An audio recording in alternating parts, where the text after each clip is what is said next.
کدام یک از این طرح‌ها را بیشتر میپسندید؟ این یکی؟ این؟ و یا هم این یکی را؟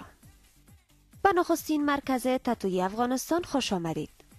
این مرکز تازه چند ماه است که درهایش را برای مشتریان باز کرده. بیشتر مشتریانش دختر پسران جوان هستند.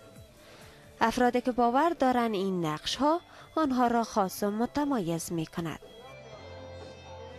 این طراح خودش زمان از طرفداران پروپاقرص تتوهای غربی بود. حالا مغازش را به مکان برای ترویج این فرهنگ مبدل کرد. اولین بار ما به خارجی می‌خواستم تاتو بزنم، بسیار ترس لرزه دلم بود. بسیار می‌ترسیدم که اگر تاتو رو برای بزنم خراب نشه. هیچ وقت دست من نمیاد، دست من لرزی پیدا کرد. پس ماشین ماندم به بانه از پیازی برام بیرون، برام خوب راحت ساختم، خود مطمئن ساختم. پس اومدم کار کردم، بعد تاتو از کار کردم. هر سنه هر قسمت از کار که می‌کردم خارجی که سعی می‌کرد میگفت نه بسیار خوب است، بسیار خوبش کار می‌کنم. طرح‌هایی که در اینجا بر بدن مشتریان نقش می‌بندد برای صاحبش مفهوم خاص دارد. مشتریان با انگیزه‌های مختلف به اینجا می‌آیند. کسی عاشق است، یکی شوقی و عده‌ای هم فقط می‌خواهند آرزویی را برآورده کنند. این نمادها شاید آنها را به قهرمان‌های ذهنیشان نزدیکتر می‌کند.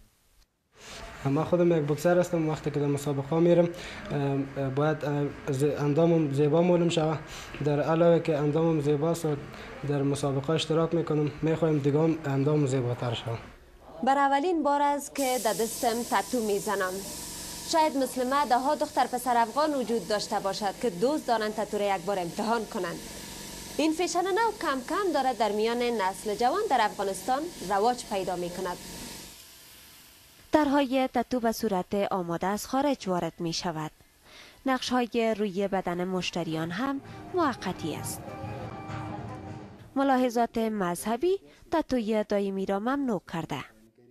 اصلا این زیبایی نیست، اصلا این حسن نیست، اصلا این جمال نیست. رسول الله صلی الله علیه و سلم فرمودند ان الله جمیل یحب الجمال. الله زیباست، زیبایی خوش داره، لیکن زیبایی چیزی که مطرح باشه یا اصلا از فرهنگ خارجی است یا از فرهنگ غیر مسلمین است. مسلمان باید از فرهنگ غیر مسلمین جدا باشه. در کشور سنتی مثل افغانستان خیلی هستند که این کار را تقلید کورکورانه از غرب می‌دانند. اما طرفداران تتو آن را نوع تنوع در زندگی.